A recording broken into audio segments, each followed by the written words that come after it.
Harvest naman tayo ng papaya mga kaibigan. So pandagdag income. Sabi mga papaya dito.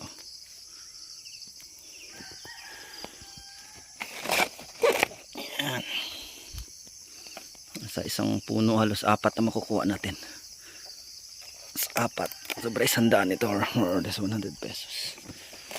Sa isang harbisan, kaya natin kumita ng 400 pesos sa isang puno. So, depende naman po rin siyempre sa bunga. Madami.